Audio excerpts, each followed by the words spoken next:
Bonjour à toutes, bonjour à tous, je suis Damien pour la chaîne de podcast Parlons Zen et je suis aujourd'hui avec Glazia. Bonjour Glazia.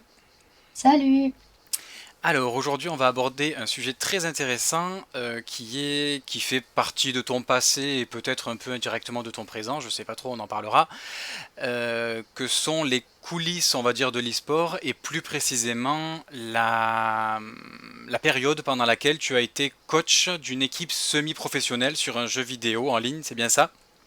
C'est ça, ouais, j'ai été coach de plusieurs équipes et dont des équipes semi-professionnelles sur la fin, de League of D'accord. Legends. Sur LoL, ok, de plusieurs équipes en plus. Bon, mais ok, on va avoir l'occasion d'en parler. Est-ce que tu peux faire une petite présentation de toi, s'il te plaît? Bien sûr, alors moi je m'appelle Lucie, j'ai 25 ans et je vis sur Paris. Ok, Euh, parfait, d'accord, ça marche. Première question, du coup, assez simple. Depuis quand es-tu intéressé par l'e-sport et quels sont les jeux que tu suis ou que tu pratiques dans le monde de l'e-sport? alors moi l'e-sport, j'avais commencé à regarder de très loin. En fait, j'ai commencé à jouer à League of Legends assez tôt. Donc le jeu est sorti en 2009, c'est en 2009 que j'ai commencé à jouer. Mhm. Je sais que tous mes amis s'intéressaient à l'e-sport, donc j'avais un peu regardé, mais ça m'intéressait pas plus que ça. Et c'est vraiment venu beaucoup plus tard, en fait. J'ai commencé à m'intéresser à l'e-sport de LoL après avoir arrêté le jeu, donc en 2017. Ok, Et c'est tout. À la base, j'étais vachement attirée par la qualité de la production, en fait, qu'il y avait sur tout le côté e-sport. Et après, j'ai plus commencé à m'intéresser aux mécaniques derrière, aux stratégies, etc. Et c'est comme ça que j'ai commencé à rentrer dans le monde du coaching, en fait. d'accord, mais c'est intéressant parce que du coup, tu t'es, on va dire, intéressé sérieusement au coaching après avoir arrêté le jeu, alors si je comprends bien. Ouais, c'est ça. Ok. J'avais arrêté de jouer depuis plusieurs années avant de commencer à coacher. D'accord. Alors, étant moi-même joueur sur LoL à mes heures perdues, je suis obligé de te demander pourquoi est-ce que tu as arrêté LoL. Euh, Enfin, s'il y a une alors, raison, parce qu'il y a peut-être pas de raison, hein, mais je sais pas. il y a plusieurs raisons. Déjà, je me suis lassée. Donc, il faut savoir que j'ai commencé à jouer en 2009 et j'ai énormément joué au jeu. J'ai passé peut-être 5000 heures sur le jeu. Euh, donc, ouais, j'ai fini par me lasser. Il y a aussi le fait que, bon, on va pas se mentir, il y a quand même la communauté qui est globalement assez toxique. Mhm. Donc, quand mes amis ont commencé à se désintéresser du jeu et que j'ai commencé à devoir jouer seule si je voulais jouer à LoL, j'ai juste un peu laissé tomber. Je suis passée à autre chose. D'accord, ok, parfait, m'a entendu. Alors, un peu plus concrètement maintenant, est-ce que tu peux nous détailler ce qui t'a donné envie réellement de devenir coach?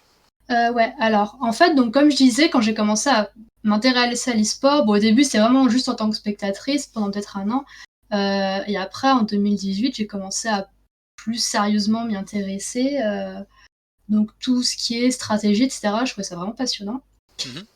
Et au bout d'un moment, je me suis dit, mais c'est un peu dommage que toutes les connaissances que j'ai accumulées, parce que j'ai passé des heures en fait à me renseigner sur les stratégies, à me renseigner sur la méta, et je me suis dit, c'est dommage si ces connaissances, elles sont perdues, tu vois. Je me suis dit, mais je pourrais l'utiliser, je pourrais coacher des gens.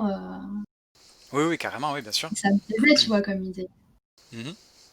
On aime tous se sentir utile. Et c'est comme ça, en fait, que j'ai commencé à coacher d'abord des individus et ensuite assez rapidement des équipes parce que c'est plus le côté stratégie d'équipe euh, et macro game qui m'intéressait que le côté individuel, même si je peux coacher et j'ai coaché des personnes pour la solo queue. D'accord. À tout hasard, tu as également été coach sur d'autres jeux ou que sur LoL? Non, j'ai été coach uniquement sur LoL. C'est le seul jeu qui m'a prise vraiment au point de vraiment passer des heures et des heures à me renseigner dessus sur tout le côté macro. Ouais, j'ai pas d'autres jeux de stratégie ou quoi qui m'est plu à ce point. D'accord. Parce que du coup, tu dis que tu as fait un petit peu de coaching pour des personnes seules, on va dire isolées, en mode solo, et tu es assez rapidement venu au coaching d'équipe. Et c'est vrai que LoL étant un jeu d'équipe, c'est vrai que ça me paraît, ça existe peut-être, mais ça me paraît peut-être compliqué sur du long terme de coacher que des personnes en solo à chaque fois. Ça paraît un petit peu laborieux, je pense. Je sais qu'il y a pas mal de gens qui le font. En fait, c'est un peu deux métiers différents de coacher des individus et de coacher des équipes. C'est pas du tout les mêmes choses sur lesquelles tu vas te concentrer. D'accord. Et c'est pas le même niveau de joueur avec lequel tu vas forcément jouer non plus. C'est pas les mêmes erreurs. Ok. D'accord, ouais, moi j'avais connu quelqu'un qui coachait vite fait des joueurs sur LoL, mais vraiment que en solo, pas en équipe. Et il me disait, ou en tout cas moi c'est ce que je comprenais, que c'était surtout dans l'optique de faire évoluer des joueurs qui avaient pas forcément un gros niveau, ouais, pour les faire évoluer un petit peu en solo queue ou ce genre de choses. Donc pour leur classement solo, pour les personnes qui comprennent pas. Mais c'est vrai que dans une optique d'équipe, après, ouais, ça doit être encore différent quand même. D'accord. Ok. Du coup, est-ce que tu veux revenir un petit peu sur ton parcours avant de devenir coach et une fois que tu l'es devenu?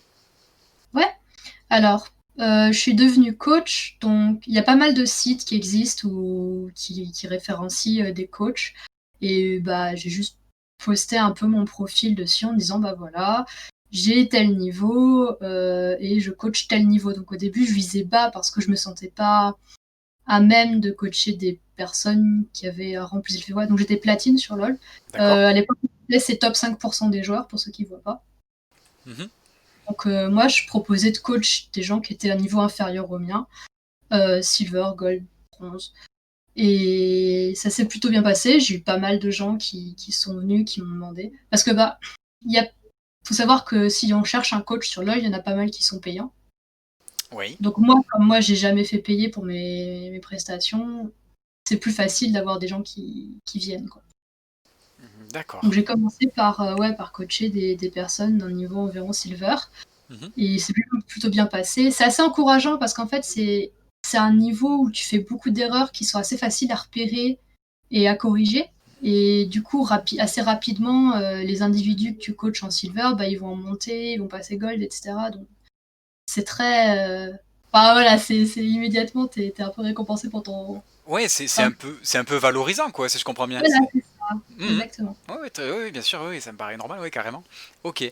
Et peu à peu, tu as coaché des personnes d'un niveau un peu plus élevé, ou à ce moment-là, tu coachais déjà des équipes, ou c'était des joueurs en En solo? fait, ouais, en fait, c'est une équipe d'abord qui m'a contactée quand Mhm. j'ai dit que je coachais et qui m'ont demandé, parce que moi j'avais pas marqué que je coachais les équipes, mais ils m'ont demandé on a une équipe, est-ce que tu serais prêt à nous coacher? Bon, moi ça faisait quelques mois que je coachais des individus, et je fais pas pourquoi pas, tu vois, pour découvrir un peu. Je leur dis ok, mais j'ai jamais coaché d'équipe avant. Ils m'ont dit mais pas de souci, c'est mieux d'avoir un coach débutant que pas de coach du tout. En gros, c'est ce qu'ils m'ont dit. Et Mhm. c'est assez rare en fait les coachs qui proposent de coacher des équipes en plus, donc de manière gratuite. Donc j'ai rejoint leur équipe et en fait ils étaient tous bah, diamants en fait. Ah Et oui. donc voilà, ça m'a fait un peu bizarre, tu vois, parce qu'ils me faisaient tous mais absolument confiance pour les coacher. Mhm. Je t'avoue, au début, j'ai eu du mal à me faire confiance, à faire confiance en mes compétences. Oui, parce que, Euh, ouais, c'est ce que j'allais dire. Au début, ça doit être compliqué, parce qu'en plus, en tant que coach, d'une manière ou d'une autre, t'es censé t'imposer un petit peu quand même, quoi. T'es censé t'imposer et puis je suis censée leur apprendre le jeu, je suis censée Oui, apprendre à jouer à des gens qui sont diamants. oui, oui, tout à fait, ouais, ouais. Donc voilà, au début, ça m'a vraiment fait bizarre. Alors ça, Et en ok. fait, oui, pardon. Pardon, non, excuse-moi, je t'ai coupé. Ça, c'était l'équipe semi-professionnelle déjà ou c'était encore avant? Non, non, non, c'était semi-professionnel, ça va être du master, grand master, challenger. D'accord, bah t'en parleras après si tu veux, avec plaisir, ça m'intéresse, mais d'accord, ok. Donc O- oui, c'était ma première équipe.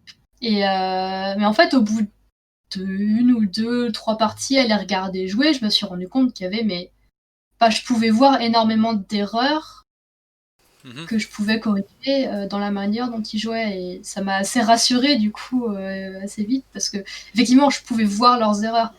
C'est pas parce que moi en jeu, j'étais pas capable d'exécuter sur ma connaissance du jeu que mhm. j'étais pas capable de la repérer chez les gens et de les conseiller et de les guider pour corriger les problèmes. Oui, bien sûr. Et puis peut-être qu'en tant que coach, tu as un point de vue extérieur, t'as peut-être pas... bon, on en parlera après, apparemment c'est quand même assez stressant, mais t'as peut-être pas le stress de la personne qui est en jeu et qui va voir que son personnage et que son ennemi et que sa lane, si j'ose dire. Et oui, peut-être que c'est ça, entre guillemets, bien sûr, ça facilite un petit peu la chose d'un point de vue extérieur. Ça facilite, oui. Il y a aussi le fait que quand tu as l'habitude de faire des erreurs, tu les vois pas forcément. Parce qu'il y a une chose qui se fait assez souvent à ce niveau-là, c'est donc ce qu'on appelle donc, VOD review, c'est quand tu vas regarder les parties que tu as jouées Mhm. et tu peux donc VOD review tes propres parties pour voir tes erreurs et apprendre de tes erreurs.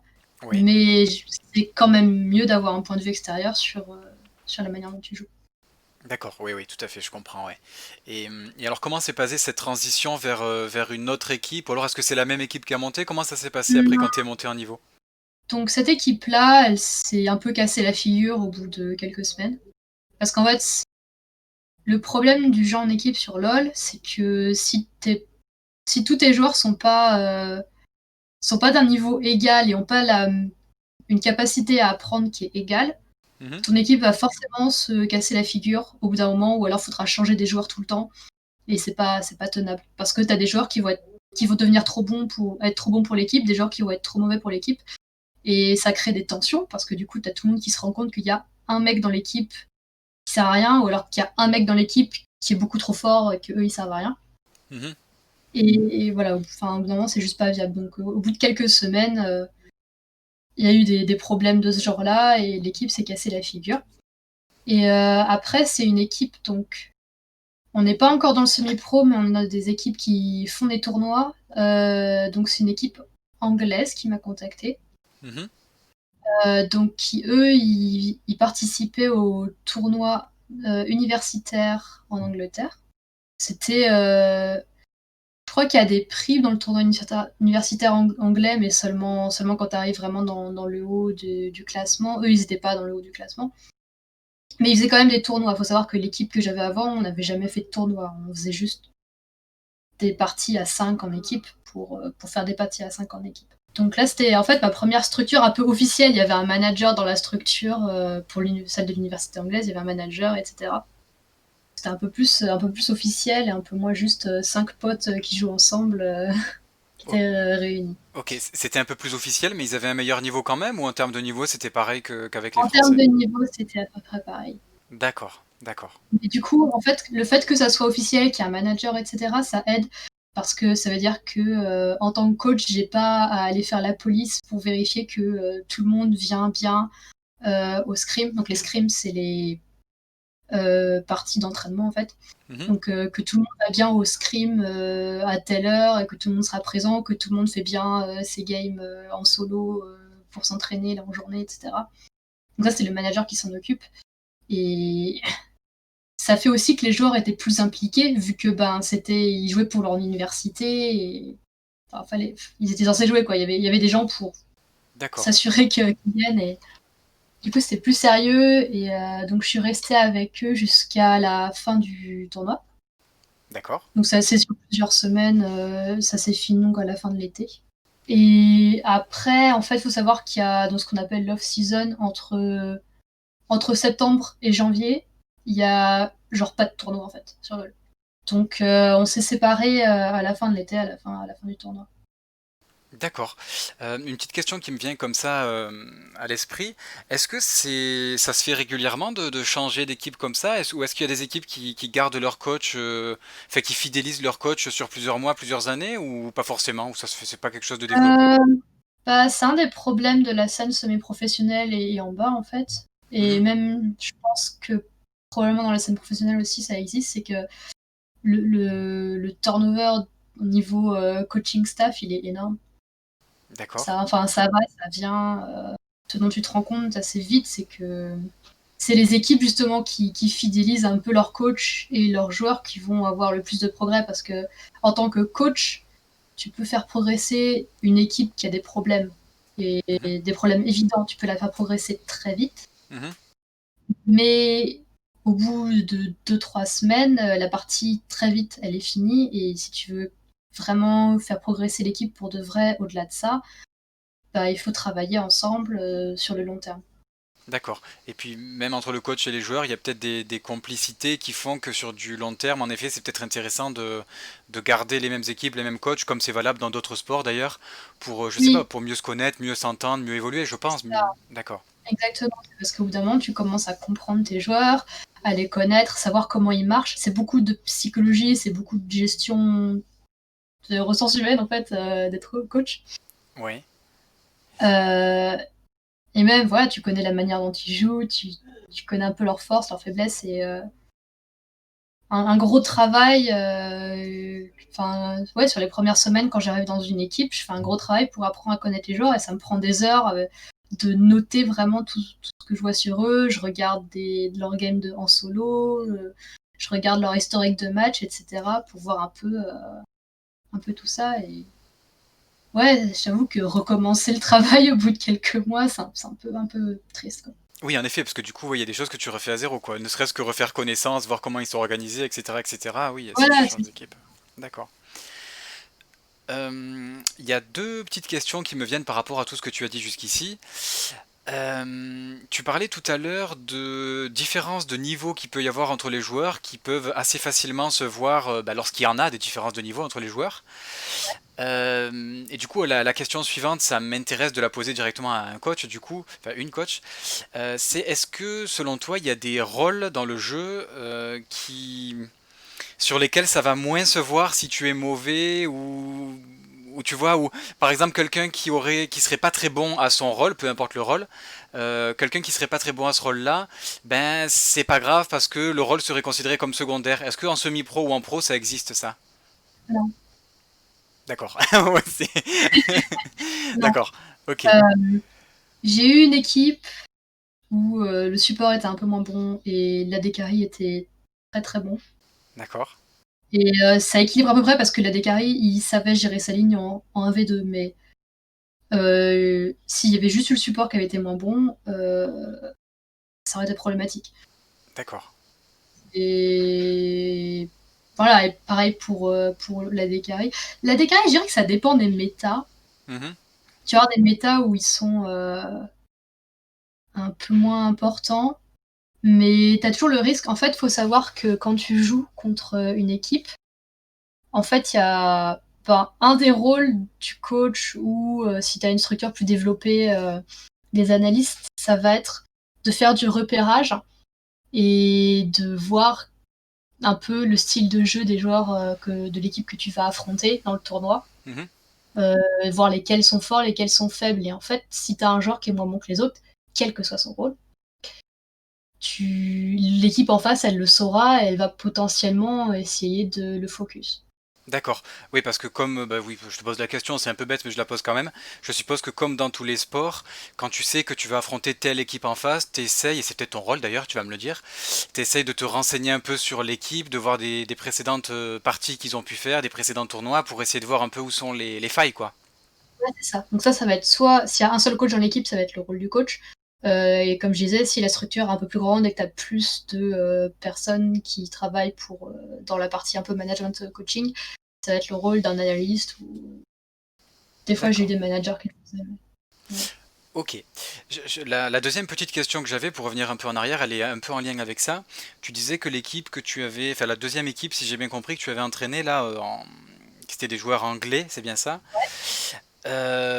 Si je comprends bien, enfin, pour faire un petit récap rapide, le fait que tu avais un manager au-dessus de toi qui gérait des tâches que du coup tu pouvais, qui te permettait de te concentrer un peu plus sur l'équipe, justement ça te permettait, enfin tu me le dis si je me trompe, mais ça te permettait peut-être justement de mieux te concentrer sur ton rôle, c'était peut-être plus facile d'avoir un rôle de coach quand tu étais encadré autour par des personnes qui géraient d'autres aspects de l'équipe.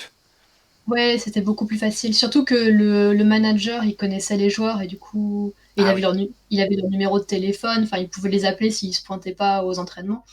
Donc vraiment, ouais. J'ai pas coaché d'équipe sans manager après celle-là.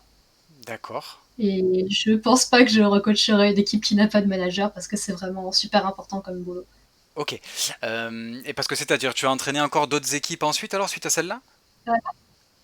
D'accord. C'est-à-dire qu'après, donc, comme je disais, on a fait la pause de l'entre-saison et donc on s'est séparés. Et j'ai recommencé à coacher donc à la saison qui a suivi. Mhm, Et c'est là que j'ai commencé à rentrer dans le semi-pro. mhm. Euh, donc en France, on a le tournoi qui s'appelle l'Open Tour. En gros, c'est toutes les équipes qui sont en dessous des 8 premières équipes françaises. Les 8 premières équipes françaises vont être en LFL, c'est la Ligue française, même s'il n'y a pas souvent que des joueurs français dedans. Et après, toutes les équipes en dessous, ça va être l'Open Tour. Maintenant, ça a un peu changé. Il y a une division 2, je crois, avec les 8 équipes suivantes. Mais à l'époque où moi je coachais, c'était l'Open Tour. Et donc, j'ai été contactée par des équipes de l'Open Tour. Donc, On parle de, en gros, top 10 des équipes de l'Open Tour. Du coup, c'est 10e équipe française en dessous des équipes pro. Ouais, ça commence à être sérieux, quoi. Ouais, ouais. Ça commence à être sérieux. Donc j'ai re-eu une petite crise existentielle de mais je suis pas assez bonne pour ça. Mais en fait, c'était pas si différent que ça. Parce que ouais, donc là j'ai commencé à coacher des gens qui étaient en master, grand master et challenger. Euh, et... Mais en fait, je me suis rendu compte que c'était un peu pareil que les joueurs en diamant, quoi. Ils font toujours des erreurs, je peux toujours voir leurs erreurs et je peux toujours les conseiller. Et c'est un peu le même travail, c'est juste qu'ils font moins d'erreurs bêtes. Ce qui est plutôt reposant en fait, parce que du coup, t'as pas à leur dire, bah là, cette erreur bête là, bah faut pas la faire. Parce qu'ils le savent déjà. Donc tu peux te concentrer vraiment sur tout le côté macro game et t'as moins à adresser les erreurs individuelles des joueurs. D'accord. Ok. Ouais, je suppose que ça, c'est une partie du boulot que tu as dû adorer, quoi. Toi qui adorais la stratégie sur le jeu, tu as dû vraiment te régaler, Oui, quoi. Hmm, exactement. Et d'accord. donc là, j'étais avec une plus grande structure. On avait 2 analystes, on avait un manager. Donc les analystes, c'est ceux aussi qui préparent un peu les strats, qui voient les équipes en face, etc. Et un assistant coach. Donc ouais, et par contre, c'est là où ça a commencé à me prendre vraiment beaucoup de temps. Parce que ça va être des équipes qui, du coup, comme ils sont à un niveau semi-pro, euh, ils passent des heures par jour à s'entraîner. Et donc moi, il faut que je passe des heures par jour à les coacher. En fait, c'est eux, ils vont travailler plus que moi parce qu'ils font de la solo queue et que moi, j'en fais pas. Mais j'ai quand même énormément de travail de recherche, de réflexion, de parler aux joueurs. Ouais, un gros temps de présence finalement avec les joueurs, quoi. Ouais. Voilà. Mhm. Et même un temps de non-présence où je réfléchis à des stratégies, où je regarde des VOD reviews de coach pro, où je fais des trucs comme ça. Mais c'était vachement intéressant. Après, voilà, on retrouvait toujours. C'est ça qui m'a un peu frappé en fait quand je suis passée à niveau semi-pro, c'est à quel point ça ressemble au final bah, à ce qu'il y a en dessous. C'est pas beaucoup plus organisé en fait. Effectivement, t'as plus de staff, mais c'est pas énormément plus organisé que niveau amateur en fait. D'accord. Alors justement, c'était ma prochaine question. Enfin, ah, ou alors tu avais encore des choses à dire sur ta carrière de coach? Ça a continué après ou ça s'est arrêté Non, ça s'est arrêté là. D'accord. Bon. Ok. Ben, moi, c'est parfait pour la question suivante. Si tu... Est-ce que tu es capable de me dire donc les différences que tu as pu constater entre une équipe purement amateur comme ça à la maison, un peu de solo queue, enfin pas de solo queue, mais un peu de jeu en équipe de temps en temps, coach amateur, et le côté semi-pro. Quelles étaient les différences qu'il pouvait y avoir? Bah, la différence, ça va être au niveau du sérieux Oui. et au niveau de l'ambition. Et avec l'ambition, t'as un petit problème qui arrive, c'est les problèmes d'ego. J'ai eu moins de problèmes d'ego dans les équipes amateurs que dans les équipes semi-pro. D'accord, C'est c'est-à-dire que gérer chaque personne, ce genre de choses? t'as des joueurs qui se prennent pour des divas, quoi, parce qu'ils sont très bons au jeu, et c'est vrai. Mais du coup, t'as des joueurs où t'es un coach, donc le niveau le plus haut que t'aies jamais eu dans le jeu, c'est des platines, tu joues plus au jeu depuis 3 ans, et t'apprends à un mec qui est challenger à jouer au jeu. Et t'en as qui ont envie d'apprendre et qui du coup t'écoutent. Mais tu vas avoir des joueurs qui ont un gros ego et qui acceptent pas en fait qu'un coach leur apprenne à jouer. D'accord. Ah oula, oui, d'accord. Ouais, donc ouais, ça devient vraiment compliqué, quoi. Donc tu vas vraiment avoir certaines personnes avec qui tu es obligé de t'imposer en fait de. Ouais, faut vraiment savoir s'imposer quand on est coach et se faire respecter quoi. Et après, si vraiment le joueur est problématique et refuse de t'accepter, bah t'es un peu obligé de soit toi tu pars, soit le joueur il part. Bon, dans mon cas, c'est le joueur qui est parti au final parce que ben il n'y avait pas que moi qui respectais pas, c'était aucun des membres du staff en fait. Donc c'est un peu soit tout le monde s'entend, soit tôt ou tard il faut qu'il y en ait un qui parte, quoi, finalement. C'est ça, c'est super important dans une équipe, la cohésion de l'équipe et que tout le monde s'entende. Ouais, mais donc finalement ça me fait penser que oui, le staff quand tu arrives en semi-pro et même en pro, on peut imaginer, le staff est vraiment dans la continuité de l'équipe et donc quand tu parles de cohésion d'équipe, on peut même carrément parler de cohésion d'équipe dans son ensemble en incluant le staff alors. Ouais, c'est ça. Après, surtout le head coach, Oui, parce que c'est lui qui va être le plus en contact avec le joueur, et le manager, puisque c'est lui qui manage l'équipe. Les analystes, ils parlent moins avec les joueurs, donc c'est moins important. Mais, mais ouais, tu vas voir vraiment, c'est vraiment important qu'il y ait de l'entente entre manager, head coach et les joueurs. D'accord, très bien, ok. Est-ce que tu peux me dire ce que tu as particulièrement apprécié ben, en général dans cette activité que tu as eue? Qu'est-ce que tu as adoré vraiment en tant que coach? Ben, j'ai vraiment adoré les moments où ça se passait bien. Tout le côté, parce que c'est super en fait quand tu réussis, enfin la sensation quand tu gagnes, enfin quand ton équipe gagne un match et que tu sens que, mais limite même pas forcément quand tu gagnes un match, mais quand tu vois que ton équipe fait genre un beau play et que tu sais que c'est toi qui leur as appris ça, t'es tellement fier Ouais, et le d'accord. sentiment de fierté est vraiment vraiment super. Hmm. J'ai aussi des bons souvenirs de tournois offline qu'on a fait ensemble. C'est donc les tournois offline, ça va être genre sur un week-end, on se retrouve tous dans une ville. Il y a souvent des tournois offline de LoL avec des petits prize pools de quelques centaines d'euros. Et en général, si ton équipe est semi-pro, tu finis généralement top 3 du tournoi en fonction des autres équipes semi-pro qui se pointent, quoi. Parce on fait pas tous les tournois. Et donc, moi, j'avais donc, pareil, ma structure semi-pro, donc ils payaient les déplacements. Et donc, ça fait que tu te retrouves avec tous tes joueurs, parce que oui, il faut savoir que bah, je coach, mais enfin, je coach en ligne, quoi. Mes joueurs, ils sont pas à Paris, je les vois pas. Et eux, ensemble, ils se voient pas forcément non plus. Et donc, tous se retrouver pendant un week-end pour faire un tournoi, c'est super sympa. Et c'est très, très intense, mais c'est très sympa. Oui, parce que c'est vrai que jusqu'ici je t'ai pas demandé, mais tu as coaché donc en ligne et aussi offline, c'est-à-dire en LAN quoi, et donc tu étais avec tes joueurs alors à ce moment-là. Ok. Dans LoL, donc le coach, il est là avant la partie, donc jusqu'à la draft où donc tout le monde choisit et ban, enfin pick et ban les champions. Oui. Et après, tu pars. D'accord, ok. Ouais, ça doit être vraiment très différent, je pense, quand c'est en ligne ou quand c'est en direct comme ça, en réel, si j'ose dire.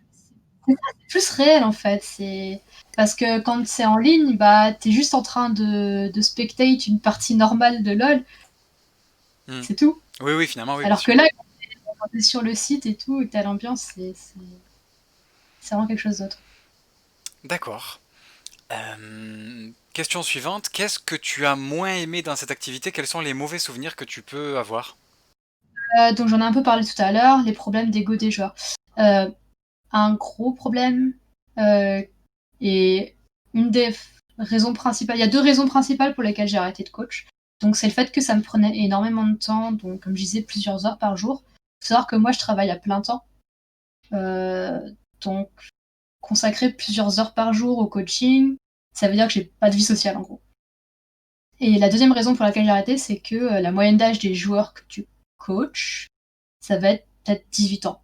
Gérer des gens de 18 ans, parfois moins même, qui ont des égos des fois énormes et c'est difficile d'apprendre des choses ouais, à des ados de 18 ans, quoi. Ils veulent pas forcément apprendre. T'en as qui sont géniaux et qui ont envie d'apprendre et qui t'écoutent, mais t'en as qui sont très rebelles et eux, c'est juste dommage, quoi, parce que tu peux pas t'entendre avec et alors que tu vois que le joueur a du potentiel et que s'il t'écoutait, il se passerait tellement de choses bien, mais un peu, ouais, un peu de frustration avec les joueurs des fois. D'accord.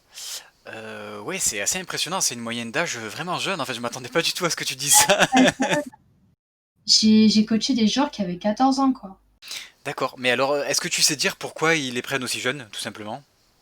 Parce qu'en fait, c'est les jeunes qui vont avoir le temps à investir dans le jeu, les réflexes, et aussi, ben, c'est pas bien d'avoir trop d'ego, mais il faut un minimum d'ego pour vraiment être compétitif, avoir, je sais pas, l'esprit de compétition comme ça, on le trouve plus dans les jeunes que dans les moins jeunes. Oui, puis ils ont peut-être un Euh, aspect plus fonceur, peut-être aussi, oui, je crois que je vois ce que tu veux dire, oui, d'accord, ok. Puisque voilà, les gens qui se retrouvent en master, généralement, ils sont pas très vieux, quoi.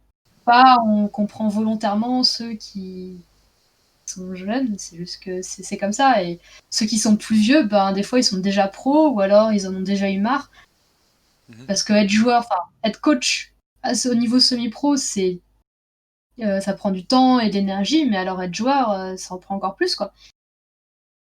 Oui, Donc je pense qu'aux un moment, bah, tu commences tes études ou alors, tu as juste marre et tu arrêtes. d'accord.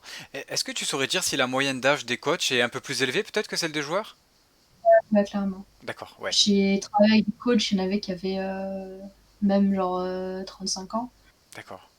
Donc c'est que voilà, un coach, ça joue pas forcément au jeu. C'est pas nécessaire de jouer au jeu pour être coach. Je pense que c'est nécessaire d'avoir joué au jeu. Je sais que moi, j'ai passé énormément de temps quand j'étais coach, dans LOL, dans des parties d'entraînement, genre seule, pour tester des mécaniques, et cetera. Pour bien Mhm. comprendre, en fait, comprendre d'un point de vue micro, d'un point de vue mécanique, comment les champions se jouent, comment ils interagissent, comment certaines compétences interagissent, c'est super important. Et je pense que tu es obligé de faire ça quand tu coaches. Mais après, jouer au jeu, jouer en solo queue, c'est pas nécessaire selon moi. D'accord, ok. Et puis comme tu dis, oui, ça prend tellement de temps que, ouais, ça serait Bah, c'est compliqué. ça. Si je voulais maintenir. Il y a des coachs qui le font, mais c'est rare. Si je voulais maintenir un niveau, un bon niveau de LoL, en plus de coacher, enfin, j'y passerais mes journées, quoi. Oui, oui, je comprends. Oui, là, ça serait vraiment un métier à part entière, c'est le cas de Ouais. le dire, quoi. Question suivante, as-tu des conseils à donner à quelqu'un qui s'intéresserait au coaching? Bien sûr, donc comme je disais, donc pour être coach, il faut vraiment une bonne connaissance du jeu, donc et d'un point de vue mécanique et d'un point de vue macro. Après, ça dépend si tu veux devenir coach individuel, où tu as plus à te soucier de la partie micro, ou coach d'équipe, où tu as plus à te soucier de la partie macro. D'accord. Après, il faut savoir que coach, c'est vraiment une bonne partie de ce que j'ai appris. Genre, 80% de ce que j'ai appris, c'était euh, en faisant. Parce que tout le côté social, gestion des personnes, etc., tu peux pas l'apprendre. Ah si, tu peux aller faire une formation de manager, mais enfin, si tu veux être coach amateur ou semi-pro, tu vas pas t'amuser à faire une formation de manager pour ça. Euh, donc pour moi, vraiment, le conseil, c'est construire une base de connaissances et ensuite lance-toi. Lance-toi, tu coaches des petites équipes, des équipes qui sont... ou des joueurs, du coup, qui sont ouais, niveau silver gold. Tu commences par là.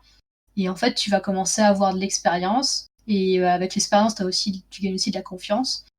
Et de là, bah, tu peux monter en niveau et tu vas apprendre plein de trucs au passage. Tu vas apprendre plein de trucs par les joueurs. Tu vas apprendre des trucs quand tu arrives dans les structures plus hautes.